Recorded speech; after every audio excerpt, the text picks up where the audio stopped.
তো আমার 10টা নসিহত হচ্ছে, এক, যে আমাদের বাচ্চাদেরকে ওদের লক্ষ্যটাকে স্থির করাবেন, ওদের জীবনের লক্ষ্যটাকে 1 নাম্বার, ওদের জীবনের লক্ষ্য হবে জান্নাত। এবং আমাদের বরেণ্য যে মানে সিংহ পুরুষরা আছেন উম্মার, তাদেরকে ওদেরকে চিনাই দিবেন, ওদের মতো ওদেরকে হতে বলবেন। তোমাকে হামজার মতো হতে হবে, তোমাকে খালিদের মতো হতে হবে, তোমাকে ওমর ইবনে খাত্তাবের মতো হতে হবে, তোমাকে আলী ইবনে আবি তালেবের মতো হতে হবে, তোমাকে মারিয়াম আলাইহিস সালামের মতো হতে হবে, তোমাকে আয়েশার মতো হতে হবে। এই চেতনাগুলো ছোটবেলা থেকে ওর মধ্যে ইনস্টল করে। ও সামনে একটা রোল মডেল দেখবে যে আমাকে এরকম হতে হবে। এইসব ক্যাটরিনা সব ফেলান, এগুলা টরিমনি সব ফেলান, এগুলো বাদ দেন। যা চলতেছে যে সাকিব টাকিব সব বন্ধ করেন, এইসবের কোনো ফিউচার নাই। এইসব ফিউচার হয়তো দুনিয়াতে কিছু দিতে পারে, কিন্তু পরকালে আল্লাহ পাকের আযাব গজব থেকে বাঁচার কোনো অপশন নাই। 2 নাম্বার, সন্তানকে নিজের মনে করবেন না। সন্তানকে মনে করবেন এটা আল্লাহর আমানত আপনার কাছে। এই আমার ছেলে, এটা আমার ছেলে না, এই ছেলেটা আল্লাহ পাক আমাকে দিয়েছেন। বিশ্বাস করেন, আমরা তো ওকে নেওয়ার জন্য চেষ্টাও করি না। এমন হয়নি আপনাদের সময়? সন্তান না চেষ্টা করতো সন্তান আসে নাই? কোনো ক্ষেত্রে এমন হয়েছে সন্তান নষ্ট করার মানুষ চেষ্টা করছে, তাও সন্তান আল্লাহ দিয়েছেন। সন্তান আমার না, সন্তান আল্লাহর দেওয়া, আমার কাছে আমানত। একে যদি আমি সুসন্তান রূপে মানুষ না করি, আগামী দিনে ওমর না বানাই, তাহলে আল্লাহ আমাকে ধরবেন। That's all.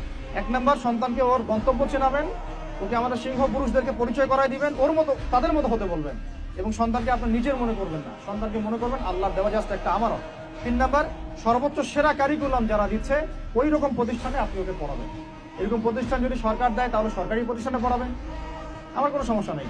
যদি না দেয় তাহলে বেসরকারি, আর যদি বেসরকারিও না থাকে তাহলে আমরা গড়ে তুলব ইনশাআল্লাহ তাআলা। 3 নাম্বার হচ্ছে এটা, 3 নাম্বার। 4 নাম্বার, আল্লাহর ওয়াস্তে, এটা আমি প্রথমে বলতে চাইছিলাম, আল্লাহর ওয়াস্তে ডিভাইসের এডিকশন থেকে বাচ্চাদেরকে বাঁচান। ডিভাইসের এডিকশন এত মারাত্মক যে আমি নিজে এখন কোরআনের আয়াত ভুলে যাচ্ছি। এই ডিভাইস আমার হাতে যেটা আছে, এটা একটা পয়জন, এটা একটা হিপনোটাইজ করার যন্ত্র মানুষকে। এই মোবাইলের এডিকশন থেকে বাচ্চাদেরকে বাঁচাবেন আল্লাহর ওয়াস্তে। যদি আপনি বাচ্চাকে হাফেজ বানাতে চান, আলেম বানাতে চান, কারি বানাতে চান, মুহাদ্দিসা বানাতে চান, এটা হাতে থাকলে আপনি পারবেন না। এটাতে এডিক্টেড হয়ে গেলে আপনি কোনোভাবেই বাচ্চাকে মেমোরি ধরে রাখতে পারবেন না। বহু হাফেজে কোরআন ভুলে গেছে দিন দিন এটার কারণে। এটার মধ্যে অ্যাডাল্ট্রি অনেক কিছু আছে, ওরা এগুলো বোঝে, ওরা এগুলো এখন বোঝে, কিন্তু ওরা ছোট নাই এখন। এগুলো একটা কার্টুন দেখতে গিয়ে ওরা 10টা দেখে ফেলবে, আজে বাজে জিনিস দেখে ফেলবে। এটার মানে ব্যবহারটাকে নিয়ন্ত্রণ করেন, ডিভাইস এডিকশনটা বন্ধ করেন, আল্লাহ পাক তৌফিক দান করেন, আমিন। 5 নাম্বার হচ্ছে ম্যানুফ্যাকচার কোনো খাবার বাচ্চাদেরকে খাওয়াবেন না। ফিজিক্যালি ওদেরকে ফিট রাখার চেষ্টা করবেন। ম্যানুফ্যাকচার খাবার মানে একটু আগে দেখলাম যে বাইরের খাবারগুলো এটা খাচ্ছে, চিপস ইত্যাদি, এগুলা ওর হজম শক্তি নষ্ট করবে, ফিজিক্যাল স্ট্রেংথ নষ্ট করবে, ওর মেমোরি শার্প হতে দিবে না। ওকে ভিতর থেকে ওই যে একটা শব্দ একটু আগে বলেছে এক ভাই যে ব্রয়লার মুরগি বানাই দিবে, আসলেই তাই বানাই দিবে। আমরা ঢাকা শহরে যখন থাকি, ছেলেপেলেদের 15 বছরের ছেলের ভুঁড়ি দেখলে আমাদের মনে হয় যে কি একটা অবস্থা। ফাস্টফুড, পিৎজা, বার্গার, কফি, এইগুলাই ওদের জীবন। এইরকম হইলে এই ছেলেপেলেগুলো না ফিজিক্যালি স্ট্রং থাকতে পারবে না মেন্টালি। আর মনে রাখবেন, কোরআনে আল্লাহর কিতাবের মধ্যে আল্লাহ পাক নেতৃত্ব দেওয়ার 2টা গুণাবলী বলেছেন। কয়টা বলেন? মাত্র 2টা। নেতৃত্ব দেওয়ার জন্য ওই রকম জায়গায় যেতে হলে 2টা গুণাবলী এনশিওর করতে হয়। একটা হচ্ছে ফিজিক্যাল স্ট্রেংথ, একটা হচ্ছে ইলমের স্ট্রেংথ। বাসতাতাম ফিল জিসমি ওয়াল ইলম আও বাসতাতাম ফিল ইলমি ওয়াল জিসমি, মানে জ্ঞানে এবং দৈহিক শক্তিতে বলীয়ান হওয়া। ছোটবেলা থেকে খাবারে যদি আপনারা সচেতন না হন, এই বাচ্চারা বড় হয়ে দেখবে যে 15, 20, 30 বছরেই ভেঙে পড়ে গেছে। আমরা এটা চাই না। বিশুদ্ধ খাবার এবং ম্যানুফ্যাকচার খাবার ত্যাগ করা, বাইরের খাবার বন্ধ, এবং যে রুট লেভেল থেকে ভালো খাবার এনে ওদেরকে খাওয়াবেন। পরিষ্কার পরিচ্ছন্নতাকে সর্বোচ্চ গুরুত্ব দেবেন, নিট অ্যান্ড ক্লিন থাকবে আর কি।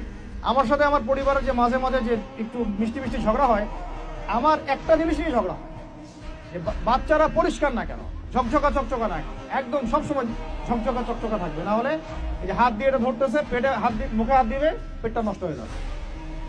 বাচ্চাদের হাইজেনিক পরিবেশ দিতে হবে, আল্লাহ পাক তৌফিক দান করেন। এটা হলো 5। 6 নাম্বার হচ্ছে নিয়মিত ওদেরকে খেলতে দিবেন। এটা আমি নিজে লিখেছি, কারণ ছোটবেলায় আমরা অনেক খেলাধুলা করেছি। আমি একটু বুঝাই জাস্ট 1 মিনিটে। যত বেশি খেলবে তত স্ট্রেট হবে, মানে ঘামবে, যত ঘামবে তত ক্লান্ত হবে, ঘামবে তত কোলেস্টেরল কমে যাবে, ব্লাড ব্লাড সার্কুলেশনটা খুব ভালো হবে।